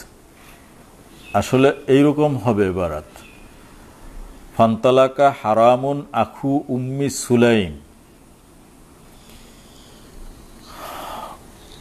ওয়া রাজুলুন আরাজ, হুয়া ওয়া রাজুলুন আরাজ, তিনি এবং আরেকজন ল্যাংরা ব্যক্তি যার পায়ে ডিস্টার্ব আছে। অতএব ওয়াওটা হবে হুয়ার পরে, ওয়াহুয়া রাজুলুন আরাজ না, হুয়া ওয়া রাজুলুন আরাজ। তাইলে কি হলো, উনি একজন আর ওই পায়ে ডিস্টার্বওয়ালা ব্যক্তি একজন, ওয়ারাজুলুম মিন বনি ফুলান এবং অমুক গোত্রের আর একজন, তাহলে তিনজন হইল না? তাহলে যেভাবে ঘটনা বলছিস সেরকম, যে হারাম ইবনে মিলহানের সাথে আরো দুইজন ব্যক্তি ছিলেন, দুইজন ব্যক্তির নামও বলছি, তার ভিতরে একজনের পায়ে একটু সমস্যা ছিল। কলা, হারাম তার সাথীদেরকে বললেন, কুনা করিবান, তোমরা কাছাকাছি থাকো, হাত্তা আতিয়াহুম, যতক্ষণ না আমি ফিরে আসি। ফাইন আমানুনি, যদি তারা আমাকে নিরাপত্তা দেয়, কুনতুম আয় সুবতুম, যে তাহলে তোমরা এখানে অবস্থান করবে। এখানে কুনতুম এটা ফেলে নাকেস হয় না, এটা ফেলে তাম হয়েছে। কুনতুম মানে তোমরা এখানে থাকবে। ওয়াইন কাতালুনি, আর যদি তারা আমাকে হত্যা করে, আতাইতুম আসহাবাকুম, তাহলে তোমাদের সাথীদের কাছে তোমরা ফিরে যাবে। ফাকালা, এই বলে হারাম ওই গোত্রে গেলেন, গিয়ে বললেন, আতুমিনুনা, তোমরা কি আমাকে নিরাপত্তা দিবে? অন্য নুসখায় আসছে আতুমিনুননি, তোমরা আমাকে কি নিরাপত্তা দিবে? উবাল্লিগ রিসালাত রাসূলিল্লাহি সাল্লাল্লাহু আলাইহি ওয়াসাল্লাম, যে আমি রাসূল পাক সাল্লাল্লাহু আলাইহি ওয়াসাল্লামের রিসালাত বা বার্তা তোমাদের কাছে পৌঁছে দেব। ফাজাআলা ইউহাদ্দিসুহুম, এই বিষয়ে তিনি কথা বলছিলেন। ওয়া আওমাউ ইলা রাজুলিন, তখন তারা এক ব্যক্তিকে ইশারা করলো। ফাআতাহু মিন খালফিহি, ওই পিছন থেকে, হারামের পিছন থেকে আসলেন। ফাতাআনাহু, তাকে আঘাত করলেন। কলা হাম্মাম আহসিবুহু কল, হাম্মাম তার রেওয়ায়তে বলেন যে আমার ধারণা, রাবি বলেছেন, হাত্তা আনফাজাহু বিররুমহে, এমনকি বর্ষা দিয়ে তাকে বিদীর্ণ করলেন, অর্থাৎ এক পাশ থেকে আরেক পাশ পর্যন্ত বর্ষা বের হয়ে গেল। কয়লা, যখন এভাবে পিছন থেকে আঘাত করলো, সামনে থেকে বর্ষা বের হয়ে গেল, তখন হারাম ইবনে মিলহান তিনি বলে উঠলেন, আল্লাহু আকবার, ফুস্তু ওয়া রব্বিল কাবা, আল্লাহর কসম, কাবা ঘরের রবের কসম, যে আজকে আমার জীবন সার্থক হলো, আমি সফলতা লাভ করলাম। আমি একজন মানুষ তার জীবনের পরিসমাপ্তি শাহাদাতের মাধ্যমে হওয়া, এর চেয়ে বড় সফলতা কি থাকতে পারে?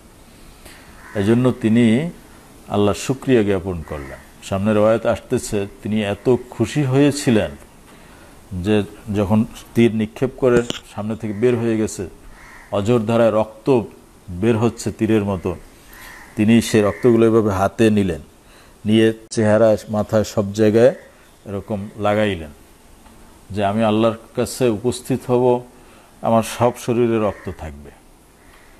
এবং তিনি বললেন, ফুস্তু ওয়া রব্বিল কাবা, যে আমি আল্লাহর কসম করে বলছি, আমার জীবনের আজকে সফলতা হলো।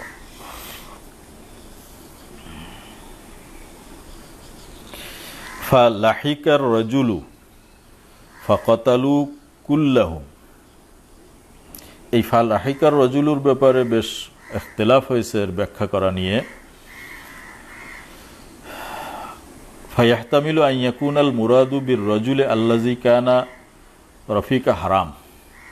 এখানে রজুল বলতে অতবার ওই লোকটি গিয়ে মিলিত হলো। লোকটি বলতে ওই হারামের যে সাথীর কথা বলা হয়েছে, তিনি গিয়ে বাকি মুসলমানদের সাথে মিলিত হয়েছিলেন, তাদেরকে সংবাদ দিয়েছিলেন। তো একটা ব্যাখ্যা হলো এই যে ফালাহিকার রজুল, এর একটা ব্যাখ্যা হলো যে আল মুরাদু বির রজুলে আল্লাযী কানা রফিকা হারাম আই ফালাহিকা বিল মুসলিমিন। ওয়াহতামিলু আন ইয়াকুনাল মুরাদু বিহি কাতিলু হারাম। আর দ্বিতীয় আরেকটা মুরাদ হতে পারে যে রজুল বলতে এখানে উদ্দেশ্য যেই ব্যক্তি হারামকে বর্ষা নিক্ষেপ করে হত্যা করলো সে কার সাথে মিলিত হলো? আই আন্নাহু লাহিকা বি কওমিহিল মুশরিকিন। সে তার মুশরিক কওমের কাছে গিয়ে মিলিত হলো যে একজনকে মারছি, আরও 70 জন আছে, তোমরা তাড়াতাড়ি আসো। ফাজতামাউ আলাল মুসলিমিনা ফাকাতালুহুম। তার কথায় তার কওমের লোকেরা সব একত্রিত হলো এবং মুসলমানদের হত্যা করলো। আরেকটা ব্যাখ্যা হতে পারে ওয়াহতামিলু আন ইয়াকুনা ফালুহিকা বিজাম্মিল লাম ওয়া রজুলু হুয়া হারাম। এখানে মাজহুল পড়তে পারো, আর রজুল বলতে নিহত হারাম তাকে উদ্দেশ্য করা হতে পারে। তখন অর্থ এরকম হবে আয় লাহিকাহু আজালুহু। লুহিকা মানে তার সাথে লেগেছে। কি লেগেছে? তার যে আজাল বা মৃত্যু, এটা তার সাথে সংশ্লিষ্ট হয়েছে। আওয়ের রজুলা রফিকাহু, অথবা ওই ব্যক্তি তার বন্ধুর সাথে মিলিত হয়েছেন।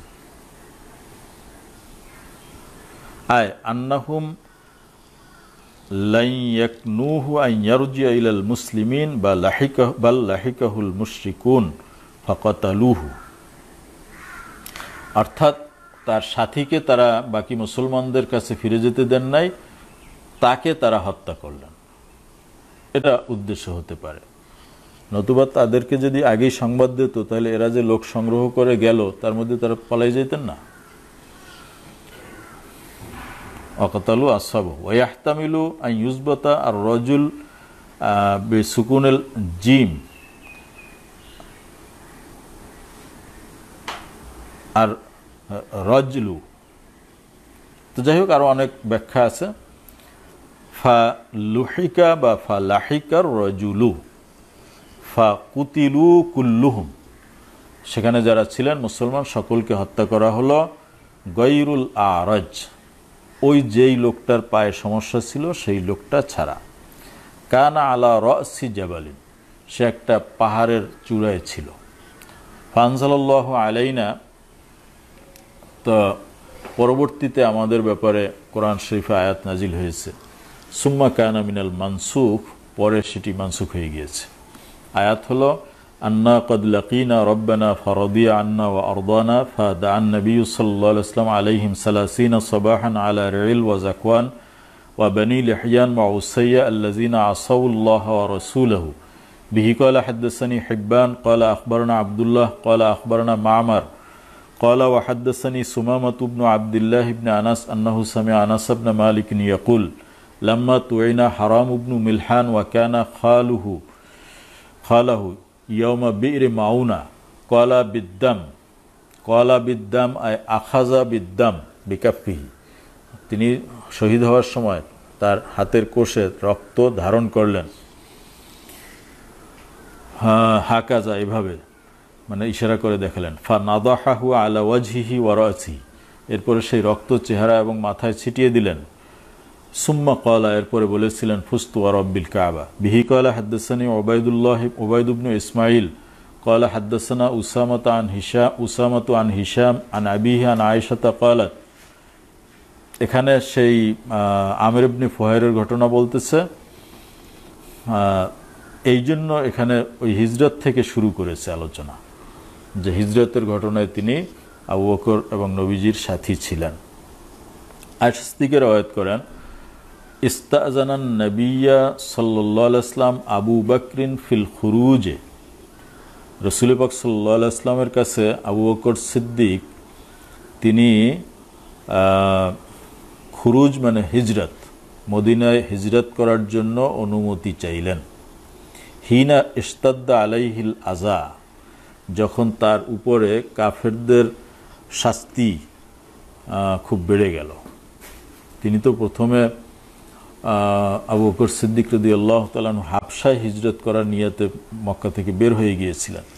পরে এক লোক অনেক হাত পা ধরে টরে তাকে ফিরে আনলেন যে আপনার মতো লোক যদি আমাদের দেশ থেকে বের হয়ে যায় তাতে আমাদের বিপদ ছাড়া কোনো ক্ষতি মানে উপকার হবে না। একজন ভালো মানুষ দেশ থেকে চলে যাওয়া এটা দেশের জন্য ক্ষতি।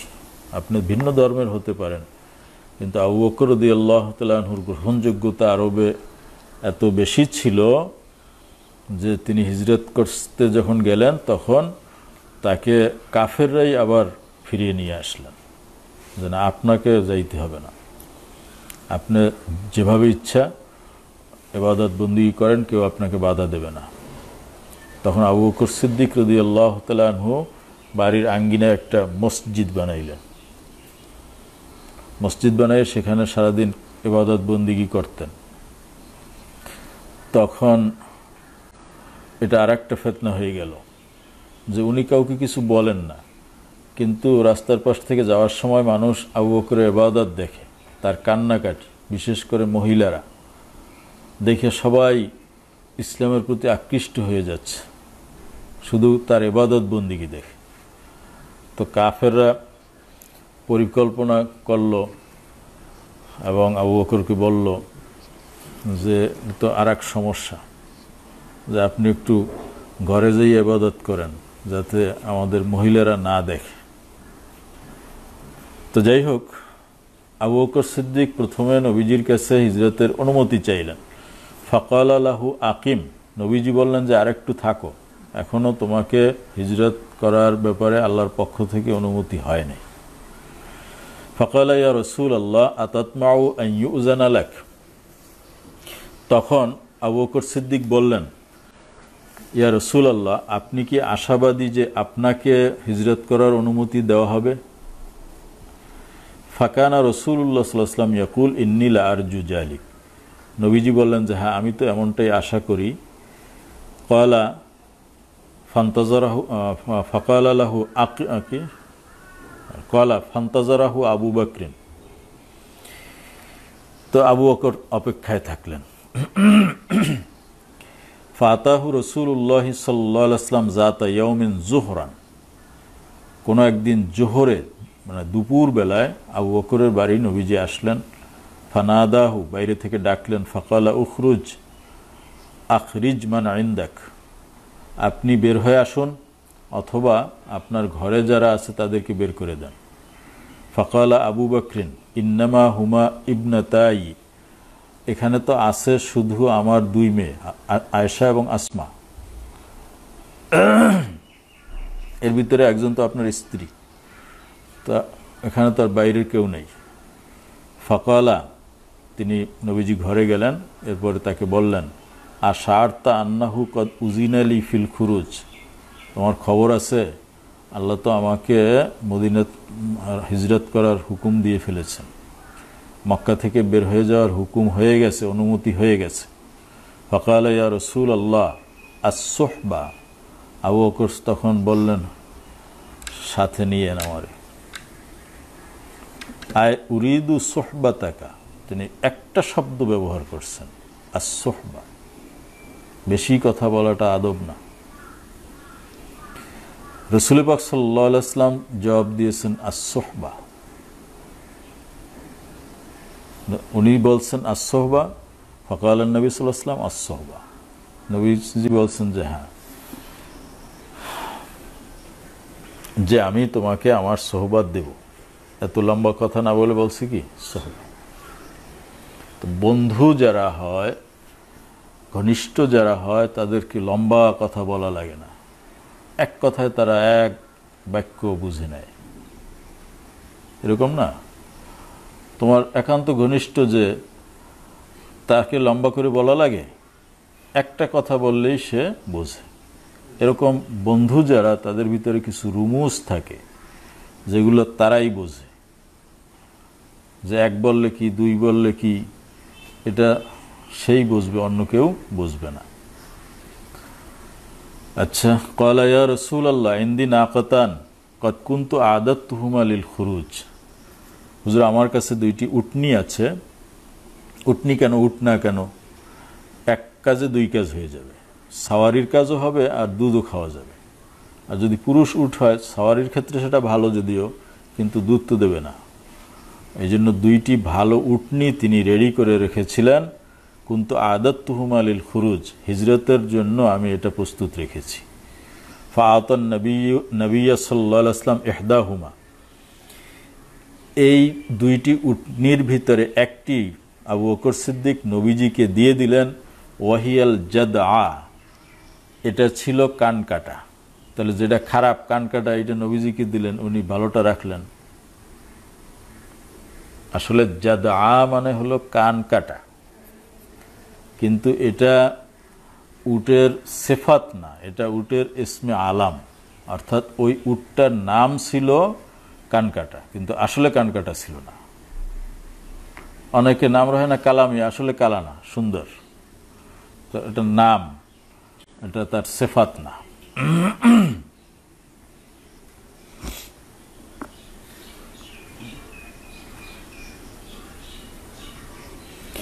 জাদআ আই আল মাকতুয়াতুল উজন ওয়াহিয়া মুশতাক্কুম মিনাল জাদে ওয়াহুয়া কতউল আনফি ওয়াল উজনে লাকিন্নাহা তাসমিয়াতুন লাহা, এটা শুধু তার নামই ছিল। ওয়ালাম তাকুন মাকতুআহা, কিন্তু আসলে বাস্তবে সেটা কানকাটা উট ছিল না। এটা কি সম্ভব যে নবীজিকে কানকাটা উট দেবে আর উনি বারোটা নেবে? এটার নাম ছিল জাদা। ফারকিবা, দুইজনে আরোহণ করলেন উঠে। ফান্তালাকা হাত্তা আতাইয়াল গার, চললেন গারে সাওরে। ওহুয়া বি সাওর, সাওর পর্বতের গর্তে। ফাতাওয়ারায়া ফিহি, সেই গর্তের ভিতরে উভয়ে আত্মগোপন করলেন, আবু বকর এবং নবীজি। আর এই যে আমির ইবনে ফুহায়রা, ওই যে বীরে মাউনার ঘটনায় শহীদ হয়েছেন, লাশ আসমানে উঠিয়ে নেওয়া হয়েছে।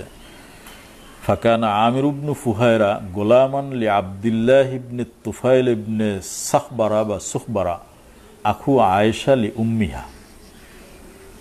এই আমির ইবনে ফুহায়রা তিনি ছিলেন আব্দুল্লাহ ইবনে তুফাইল ইবনে সাখবারা এর গোলাম।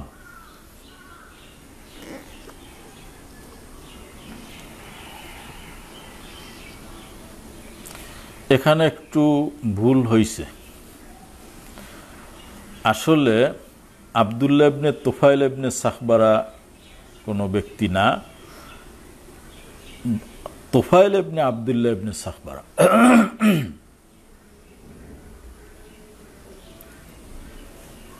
বুঝে আসছে কথা? এখানে একটু ওহাম হয়েছে। তো এই যে তুফাইল ইবনে আব্দুল্লাহ ইবনে সাখবারা, তিনি ছিলেন আখু আয়েশা লি উম্মিহা, তিনি আয়েশা সিদ্দিকার মা শরিক ভাই ছিলেন। অর্থাৎ এই তুফাইল ইবনে আব্দুল্লাহ, তার স্ত্রী ছিলেন উম্মে রোমান। সেখানে তার সন্তান ছিল এই তুফাইল আব্দুল্লাহ ইবনে সাখবারা এর স্ত্রী ছিলেন উম্মে রোমান, তার ছেলে ছিলেন তুফাইল। পরবর্তীতে এই উম্মে রোমানকে বিবাহ করেছেন আবু বকর সিদ্দিক। সেখানে তার সন্তান হয়েছে আয়েশা সিদ্দিকা এবং আব্দুর রহমান। তাহলে আয়েশা সিদ্দিকা, আব্দুর রহমান এবং ওই যে তুফাইল, এরা কি ভাই বোন? মা এক কিন্তু বাপ আলাদা। এই জন্য বলছে যে আখু আয়েশা লি উম্মিহা। তো সেই তুফাইল ইবনে আব্দুল্লাহ ইবনে সাখবারা এর গোলাম ছিলেন আমির ইবনে ফুহায়রা। ওয়াকানাত লি আবি বকরিন মিনহা, এবং আবু বকর রাদিয়াল্লাহু তাআলা আনহুর দুধের উট ছিল। ফাকানা ইয়ারুহু বিহা, এইগুলো চড়াইতেন এই আমির ইবনে ফুহায়রা, রাখাল ছিলেন। ওয়াইয়াগদু আলাইহিম ওয়াইউসবিহু, তিনি উট চড়াইতে চড়াইতে ওই ওই যে সাওর গিরিগুহার কাছে পৌঁছে যেতেন সকালে বিকালে। ফায়ুদাল্লিজু ইলাইহিমা, এরপরে তিনি তাদের কাছে যেতেন। সুম্মা ইয়াসরাহু, এরপরে তিনি আবার বের হয়ে রাখালগিরি করতেন। ফালা ইয়াফতুনু বিহি আহাদুম মিনার রিয়া, অন্যান্য রাখালরা ব্যাপারটা বুঝতোই না। উনি যদি এমনে খাবার টাবার লইয়ে যায় তাহলে তুমি যাও কোথায়, একটা প্রশ্ন। উনি উট চড়াইতে চড়াইতে ওই গুহার কাছে যাইতেন, যাইয়া আসতে ওর ভিতরে ঢুকিয়া সব সংবাদ বলতেন যে আমরা তো আসছি, আমাদেরকে খোঁজ করে কিনা মানুষ। ও হ্যাঁ, তারা তো বাতি জ্বালাইয়া খোঁজ করতে আছে, এমনকি 100 উট ঘোষণা করছে যদি কেউ ধরে আনতে পারে। যুবকরা সব তলোয়ার নিয়ে দৌড়াইতেছে। আচ্ছা, আর উটের যে দুধ এগুলো দিয়ে আসতেন খাবার হিসেবে। 3 দিন ওখানে ছিলেন না, এই সময় তিনি তথ্য সংগ্রহ করতেন আর খাবার দিয়ে আসতেন, কিন্তু অন্যান্য রাখালরা এটা বুঝত না যে সে কোথায় যায় আর কি করে। ফালাম্মা খারাজা, 3 দিন পরে যখন আরবের যুবকরা নিরাশ হয়ে গেল যে না, মুহাম্মদ সাল্লাল্লাহু আলাইহি ওয়াসাল্লামকে আর খুঁজে পাওয়া যাবে না, কারণ 3 দিন যদি সে সফর করে থাকে তাহলে তো অনেক দূর চলে গেছে, এখন আর তাকে পাওয়া যাবে না। তিনি যে মক্কার থেকে বের হয়ে ঘরের পাশে বই রয়েছেন এটা তো কেউ জানে না, এবং সেটা উল্টো দিক। মক্কা থেকে তিনি সোজা মদিনায় যাবেন, উত্তর দিক, সেখানে না গিয়ে তিনি উল্টা দক্ষিণ দিকে গেলেন, দক্ষিণ পূর্ব দিকে। এই পাহাড়ে গিয়ে সেখানে গর্তের ভিতরে সবাই খোঁজ দিচ্ছে ওদিকে, যে মুহাম্মদ সাল্লাল্লাহু আলাইহি ওয়াসাল্লাম গেলে তো মদিনায় গেছে, সে তো আর ইয়েমানে যাইবে না। তো খুঁজতে খুঁজতে 3 দিন পরে নিরাশ হয়ে গেল, তাকে আর পাওয়া যাবে না। পরিস্থিতি এখন আর কেউ খোঁজাখুঁজি করে না। এই নবীজি ওখান থেকে বের হলেন। তো যখন বের হলেন, খরাজা মাহুমা, এই আমির ইবনে ফুহায়রা তিনিও বের হলেন। ইয়াকুবানিহি, ওই তাদের পিছনে তিনি আরোহী ছিলেন। হাত্তা কদিমাল মদিনা, এমনকি মদিনা শরীফে তিনি গেলেন। ফাকুতিলা আমির ইবনে ফুহায়রা ইয়াউমা বীরে মাউনা, এই আমির ইবনে ফুহায়রা বীরে মাউনার যুদ্ধে শহীদ হয়েছেন। ওয়ান আবি উসামাতা ক্বালা ক্বালা হিশাম ইবনে উরওয়া ফাআখবারানি আবি ক্বাল লাম্মা কুতিলা আল্লাযিনা বিবীরে মাউনা ওয়া উসিরা আমর ইবনে উমাইয়াত আদ-দামরি, ওখানে যারা নিহত হলো আর বন্দী হলেন কে? আমর ইবনে উমাইয়া। ক্বালা লাহু আমির ইবনে তুফাইল, তখন ওই গোত্রের যে সর্দার আমির ইবনে তুফাইল, সে আমর ইবনে উমাইয়াকে বললেন, মান হাজা, এই লাশটিকার। আশারা ইলা কাতিলেন, এই বলে তিনি একটি লাশের দিকে ইশারা করলেন। ফাকালা লাহু আমর ইবনে উমাইয়া, তখন আমর ইবনে উমাইয়া বললেন, হাজা আমির ইবনে ফুহায়রা, এটা আমির ইবনে ফুহায়রার লাশ। ফাকালা, তখন তিনি বললেন, লাকাদ রাআইতুহু বাদামা কুতিলা, তার নিহত হওয়ার পরে আমি দেখেছি, রুফিয়া ইলাস সামা, তাকে আসমানে উঠিয়ে নেওয়া হয়েছে। হাত্তা আন্নিলা আনজুরু ইলাস সামা এ বাইনাহু ওয়া বাইনাল আরদে, এমনকি আসমানকে আমি দেখেছি বাইনাহু ওয়া বাইনাল আরদে, জমিন এবং তার মাঝখানে, অর্থাৎ নিচে জমিন, তারপরে আসমান, তারপরে আমির ইবনে ফুহায়রা। অর্থাৎ আসমানকে আমি দেখেছি তার নিচে, জমিনের উপরে। হ্যাঁ, আসমানের উপরে তাকে আমি দেখছি, তাকে জমিন রাখা হয়েছে। ফাতান নবী সাল্লাল্লাহু আলাইহি ওয়াসাল্লাম খাবারুহুম ফানাআহুম, নবীজির কাছে সংবাদ আসলে নবীজি বাকি সাহাবীদেরকে এই শোক সংবাদ পরিবেশন করলেন। ফাকালা ইন্না আসহাবাকুম কদ উসিবু, সাহাবাদেরকে ডেকে বললেন যে তোমাদের বন্ধুরা, সাথীরা, ইন্নাহুম কদ, তার আল্লাহর কাছে একটা দোয়া করছিল, সেই দোয়াটা কোরআন শরীফে আয়াত হয়ে গিয়েছিল। ফাকালু রব্বানা আখবির আন্না ইখওয়ানানা বিমা রদিনা আনকা ওয়া রদিতা আন্না ফাআখবারাহুম আনহুম ওয়া উসিবা ইয়াউমাইযিন ফীহিম উরওয়াত ইবনু আস-সালাত, সেদিন যারা শহীদ হয়েছিলেন তাদের ভিতরে একজন ছিলেন উরওয়া ইবনু আসমা ইবনু সালাত। ফাসুম্মিয়া উরওয়াতু বিহি, পরবর্তীতে উরওয়া ইবনে জুবাইরের নামকরণ তার নাম অনুযায়ী করা হয়। একজন শহীদের নাম অনুযায়ী নামকরণ করেছিলেন জুবাইর তার ছেলের উরওয়া ইবনে জুবাইর। এই আসলে উরওয়া কার নাম ছিল? উরওয়া ইবনে আসমা ইবনে সালাত, যিনি বীরে মাউনায় শহীদ হয়েছেন। তার জুবাইর তার আরেক ছেলে মুনজির ইবনে জুবাইর এর নামকরণ করেছিলেন সেই শহীদের নাম অনুযায়ী। বিহি ক্বালা হাদদাসানি মুহাম্মদ قال أخبرنا عبد الله قال أخبرنا سليمان التيمي عن أبي مزلز عن أنس قال قنط النبي صلى الله عليه وسلم بعد الركوع شهرا يدعو على رعيل وزكوان ويقول عصي عصت الله ورسوله. به قال حدثنا يحيى بن بكير قال حدثنا مالك عن إسحاق ابن عبد الله بن أبي طلحة عن أنس بن مالك قال دعا النبي صلى الله عليه وسلم على الذين قتلوا يعني أصحابه ببئر معونة 30 صباحا حين يدعو على رعيل وزكوان ولحيان وعصي عصت الله ورسوله. قال أنس فأنزل الله تعالى لنبيه صلى الله عليه وسلم في الذين قتلوا أصحاب بئر معونة قرآنا قرأناه حتى نسخ بعد بلغوا قومنا فقد لقينا ربنا فرضي عنا ورضينا عنه. به قال حدثنا موسى بن إسماعيل قال حدثنا عبد الواحد قال حدثنا عاصم الأحول قال سألت أنس بن مالك عن القنوت في الصلاة فقال نعم فقلت من كان قبل الركوع أو بعده قال قبله قلت فإن فلانا أخبرني عنك أنك قلت بعده قال كذب إنما قنط رسول الله صلى الله عليه وسلم بعد الركوع شهرا. অর্থাৎ একটা ছিল কুনুতে নাজেলা আর একটা হলো কুনুতে রাতেবা বা কুনুতুল বেতের, দুইটার পদ্ধতি আলাদা। بعد ركوع شهرا أنه كان بعث ناسا يقال لهم القراء وهم 70 رجلا إلى ناس من المشركين وبينهم وبين رسول الله صلى الله عليه وسلم عهد قبلهم فظهر هؤلاء الذين كان بينهم وبين رسول الله صلى الله عليه وسلم عهد فقنط رسول الله صلى الله عليه وسلم بعد ركوع شهرا يدعو عليهم. এই পর্যন্ত বাব শেষ। সামনে বাবু গাজওয়াতিল খান্দক, খান্দক বা আহজাবের যুদ্ধের আলোচনা শুরু হবে ইনশাআল্লাহ। হাত্তা যালিকুমুল হিন। আসসালামু আলাইকুম ওয়া রাহমাতুল্লাহ ওয়া সাল্লাল্লাহু আলা নবিয়িহি মুহাম্মদ ওয়া আলা আলিহি ওয়া আসহাবিহি আজমাইন। আসসালামু আলাইকুম ওয়া রাহমাতুল্লাহ।